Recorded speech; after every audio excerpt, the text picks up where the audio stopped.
Fala pessoal, sejam todos muito bem-vindos a mais um vídeo do canal Consulta Pública e hoje nós vamos atualizar todas as últimas notícias sobre a manutenção do valor de R$ 600 no Auxílio Brasil ou no Bolsa Família do ano que vem.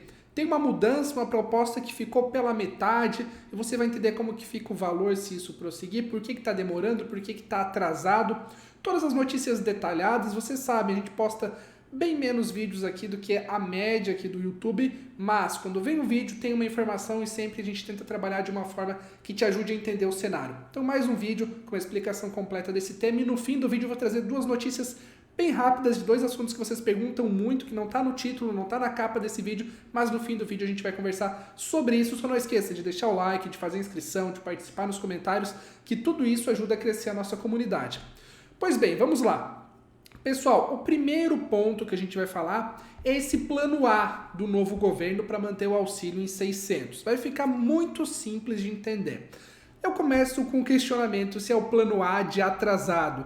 Lembra que no início a tendência era que tudo andasse rapidamente, queriam apresentar logo, só que quando encontraram a realidade viram que não seria tão fácil assim quanto o esperado. Vamos lá, o que a gente já sabe? Não tem espaço para o auxílio de 600 no teto de gastos, tá? R$ 400 estão garantidos para 2023, já está no orçamento. Então 400 está garantido, a gente está brigando por 200, já para separar o que está garantido, o que ainda falta. E aí eles querem abrir espaço fora do teto. Isso muitos de vocês provavelmente já estão cansados de ouvir, mas é importante que a gente nivele o conteúdo para a partir daí começar a detalhar. Bom, sabendo disso, temos que tirar esse gasto do teto de gastos para conseguir bancar os 600, ok? Isso para o orçamento que está sendo feito para o ano de 2023. O orçamento é sempre feito de um ano para o outro. Então o objetivo é garantir 600 em 2023, próximo ano. Qual que foi a primeira proposta que eles vieram? Com um desenho, um modelo, dizendo que o Bolsa Família, nome que vai substituir o Auxílio Brasil, ficaria fora do teto de gastos de forma definitiva, ou seja, não entraria daqui para frente no teto de gastos. Claro que o orçamento seria feito a cada ano, ficaria para sempre fora do teto, agora eles fariam o orçamento para o ano que vem, no fim do ano que vem fariam o orçamento para o próximo ano e assim por diante, sem precisar mais considerar o teto de gastos. Isso não vingou, não colou, muitos da oposição e alguns até da base do governo falaram que não concordariam com isso. Aí eles vieram com a ideia de 4 anos fora do teto de gastos, ou seja, que no governo Lula, durante os 4 anos, não houvesse essa questão de teto de gastos. Ok. Depois veio a oposição falando, não, 4 anos não. 1 ano só fora do teto de gastos. E aí o governo de transição disse, não, de forma alguma, 1 ano não dá. E até faz sentido que não tenha como fazer em 1 ano. Imagine, vai fazer uma transição, construir um governo, não tem espaço no orçamento, realmente fica apertada. E aí a nova versão é 2 anos fora do teto. Isso é um ponto médio, veja bem. Vieram com definitivo, depois vieram com 4 anos. Isso o governo de transição. O pessoal falou, não, 1 ano. E aí eles chegaram em 2 anos. Essa é a proposta que no momento eles estão trabalhando para tentar viabilizar. O PT queria 4 anos. Na verdade, queria de forma definitiva. Mas essa de forma definitiva que eles lançaram, eles já sabiam que não iam ganhar. Mas é aquela proposta, você vai vender algo que custa 10 mil, você bota a oferta em 15 para fechar em 10. Então eles já vieram com uma proposta um pouquinho maior do que eles sabiam que ia aprovar para tentar fechar em 4. Só que não colou. Baixaram para 1 e agora estão tentando fechar em 2.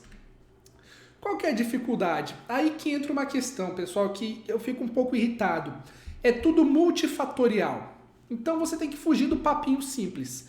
Qual que é o papinho simples? Ah, o motivo é X, Y, Z. Gente, os motivos são incontáveis. Então nós temos aqui, só para listar alguns, um novo governo que está em formação. Então está trocando pneu com o carro andando. Geraldo Alckmin fez o primeiro contato. Então, Geraldo Alckmin liderou o início do governo. Agora o Lula está se aproximando. São 2 tipos de negociação totalmente diferentes, cada um tem seu estilo. Tem a questão do mercado, dólar, bancos e lobistas que são ligados a bancos, instituições financeiras e tudo que está nesse meio. Tem essa galera que tem a sua bancada e também opina muito sobre isso e é contra tirar isso do teto de gastos, é uma opinião forte no Congresso. Tem deputados e senadores que estão barganhando, estão tentando ganhar algo com isso. Então, tudo no Brasil, alguém tem que ganhar algo, não é mesmo? Então, tem aquele deputado que lidera a base X, tem aquele senador que lidera a base Y. Alguns nem foram reeleitos, mas votam ainda esse ano. E aí tem aquela troca de favores, um cargo numa cidade, algo do tipo. Isso para ambos os lados. Então, tá todo mundo, os que querem aprovar e os que não querem. Por exemplo, o pessoal do mercado que não quer aprovação, conversa com deputados, conversa com senadores. O novo governo faz o mesmo. Então, cada um tenta formar a sua base. E isso acontece lá no lado obscuro de Brasília. A gente não vê eles negociando, não é numa entrevista coletiva, não é num debate público. É aquela negociação que fica lá entre eles. Todos querem sair com um gostinho de vitória nisso. O que é gostinho de vitória? Então, o governo quer tirar do teto de gastos. Se conseguir tirar o Bolsa Família do teto de gastos, teoricamente venceu. A primeira proposta veio com uma proposta de ficar para sempre fora do teto. Se o pessoal que é contra ficar para sempre fora do teto conseguir reduzir para 2 anos, também vai contar a vitória. Então, tudo vai se desenhando para que todos os lados possam, na sua divulgação, falar, olha, vencemos.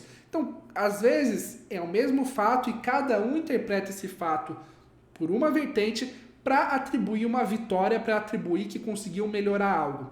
Então tem presidente da Câmara, tem presidente do Senado, bancadas, partidos, e eles estão negociando isso lá. Por que está demorando? Porque essa negociação é extremamente complexa. Eles só vão colocar essa PEC em votação quando identificarem que existe base. E isso eles somam, é bem simples, pessoal. Um quadro com o nome dos deputados, ou com bancadas e o número de deputados que essas bancadas representam, e eles começam a separar. Esse vota sim, esse vota não, esse está indeciso. E aí vai vendo o placar, igualzinho fazem nos filmes.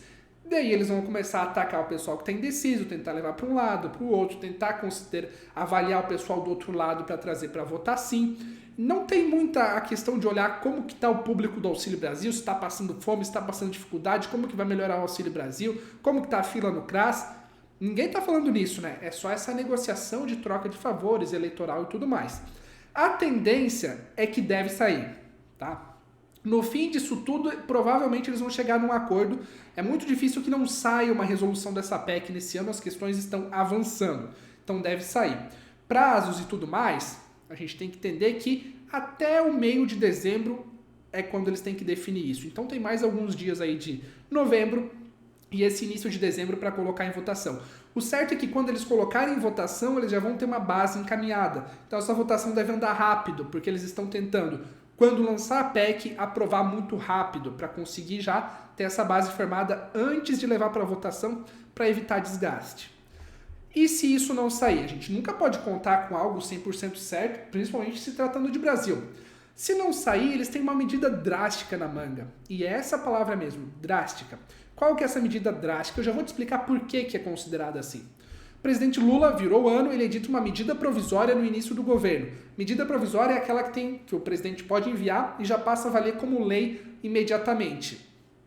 Só que, pessoal, isso é muito, muito complicado simplesmente pelo fato. Imagina, deputados e senadores não chegam num acordo nesse fim de ano, entra o novo presidente e com uma canetada ele define algo.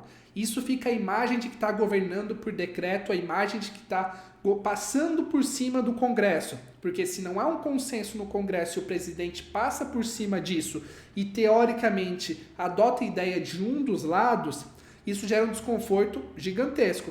E ainda mais essa medida provisória iria para votação. Toda medida provisória precisa ser votada, tem lá o prazo de 60 dias que pode ser prorrogado. Então eles não querem de forma alguma chegar nesse ponto, porque o governo já arrancaria com um desgaste de passar por cima de um Congresso que não conseguiu chegar num consenso da PEC. Então, se nesse ano eles não acordarem nada, existe essa carta na manga, mas Lula não quer usar, PT não quer usar, ninguém quer que isso seja utilizado. E isso é mais uma moeda de troca. Sabe como? Eles falam, olha, se não avançar, vou fazer medida provisória. Aí o pessoal esse ano que teria uma moeda de troca, ou seja, o deputado que está lá, negociando o voto dele para essa PEC, se ele pensar que não for votado ou não avançar isso esse ano, ano que vem vai sair de qualquer forma por uma medida provisória, ele pode até aceitar uma oferta talvez um pouco menor nessa troca de favores, na composição de ministério e outras questões. Não tem santo na jogada. Então, isso eles começam a lançar essas notícias na mídia. A gente vai fazer medida provisória se não sair. Mas tudo isso é para que eles comecem a avaliar e aceitem essa negociação. Mas uma medida provisória ia gerar um desgaste gigantesco. Resolveria a questão imediatamente? Resolveria, mas não é um bom caminho, pessoal, porque quando isso acontece, aí tem toda aquela reação do mercado financeiro, aí o dólar sobe, aí o preço dos produtos para você sobe, inflação dispara, tem todos esses problemas que uma medida impopular pode gerar. Então, a gente pode pensar, o mercado financeiro, essas outras questões, o que tem a ver com o público do Auxílio Brasil? Diretamente, às vezes, não tem muito com a sua vida, mas indiretamente, no que essas pessoas estão envolvidas e no que isso gera, pode gerar muitos problemas. Então, os R$600, o poder de compra pode diminuir. Então, tudo isso cabe ao novo governo fazer de uma forma calma essa transição. Portanto, vamos lá. PEC do Auxílio Brasil, do Bolsa Família, deve sair até o meio de dezembro. Está atrasado, eles estão negociando e a nova proposta em debate é deixar fora do teto de gastos por 2 anos. Depois de 2 anos, eles teriam que ver como fazer isso. Se vai flexibilizar teto de gastos de forma definitiva, se vai achar uma outra forma de financiamento do Auxílio Brasil, do Bolsa Família, porque ninguém está falando em taxar grandes fortunas e outras questões que foram levantadas em debate lá nos debates para a eleição, mas que agora ninguém está falando. Cortar privilégios, tem muita gente em Brasília ganhando muito acima do teto de gastos do funcionalismo público, que a gente não sabe como que eles conseguem manter esses benefícios perpétuos, mas nisso não se fala nesse momento. Se fala só no teto de gastos. Então daqui 2 anos, de repente, daria para fazer esse debate e ver essas outras fontes de financiamento. Penso que o prazo de 2 anos seria razoável. 1 ano fora do teto, complicado, porque se o governo diz que vai fazer mudanças estruturais, talvez 1 ano não dê tempo. 2 anos talvez seja um prazo razoável para o governo que promete que vai ajustar a casa. Se efetivamente fizer isso, daqui 2 anos vai ficar mais fácil encaixar dentro do orçamento. Aí tem que saber, vai fazer ou não vai? Acredito que em 2 anos seria possível resolver essa questão. O vídeo já está ficando um pouco longo, então pessoal, olha só. Resolução até o meio de dezembro. Eu vou atualizando vocês conforme as informações forem saindo. Então, no último vídeo, a gente trouxe qual era o ponto de debate. Agora, onde é que está o ponto de debate? A gente não sabe ainda os detalhes. O benefício extra de 150 por filho. Determinado grupo pode sair ou não. Ninguém sabe disso. Eles estão discutindo o bruto, estão discutindo o macro. O micro, que é um detalhe, só quando eu tiver acesso ao texto, que ainda não está encaminhado, aí eu vou conseguir trazer para vocês mais detalhes. Agora é todo esse debate multifatorial, que eu já falei para vocês. Envolve milhares de pessoas, milhares de fatores, e não tem como a gente elencar 1, 2 ou 3 que vão decidir tudo isso. É bem complexo e nos próximos dias a gente espera que tenha um encaminhamento sobre isso. O que eu alerto você é para tomar cuidado com o eletrocardiograma das notícias. Como é que funciona isso? Um dia você dá uma notícia péssima, outro dia você dá uma notícia excelente. E vai engajando assim, joga o beneficiário do Auxílio Brasil para cima, para baixo, para cima, para baixo. E dessa forma você fica tenso, porque vem a notícia boa, cria expectativa. Vem a notícia péssima, cria uma expectativa negativa. Então isso vai indo e vai te deixando tenso. Calma. Conforme as coisas de forma concreta forem avançando, sair das especulações a gente vai trazendo aqui para vocês e atualizando. No momento eles seguem nesse debate dessa PEC, teto de gastos, é 2 anos, é 4 anos, como que vai funcionar? A tendência é que saia esse ano. Se não sair, tem o plano B, da medida provisória no ano que vem, mas ninguém quer usar isso. Então a tendência é que seja resolvido ainda esse ano. Lula chegou em Brasília nessa semana para tentar tomar a frente nessas negociações, o Geraldo Alckmin patinou um pouquinho ali no início, então a gente vai aguardar e ver exatamente o que vai acontecer a partir disso. 2 temas que não são o tema do vídeo, mas para responder para vocês.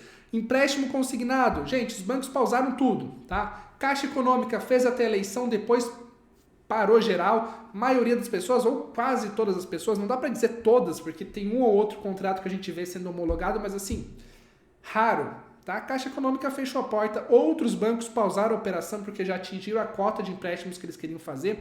A Caixa mentiu descaradamente, falou que ia continuar normal depois das eleições e não continuou. Foi uma grande mentira da Caixa Econômica Federal. 13º, abono natalino.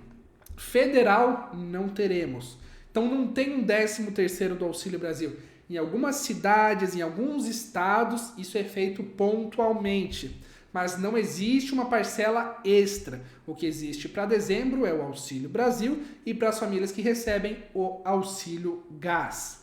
Vídeo ficou um pouco longo, mas é uma explicação um pouco densa, geralmente não gera tanta visualização, não gera tanto engajamento, mas pelo menos deixa o assunto um pouquinho mais tranquilo para vocês, uma explicação mais didática. Se você gostou desse conteúdo, deixa o like, faça inscrição. Muitíssimo obrigado por sua audiência, quero saber a sua opinião sobre tudo isso ali nos comentários e até o próximo vídeo.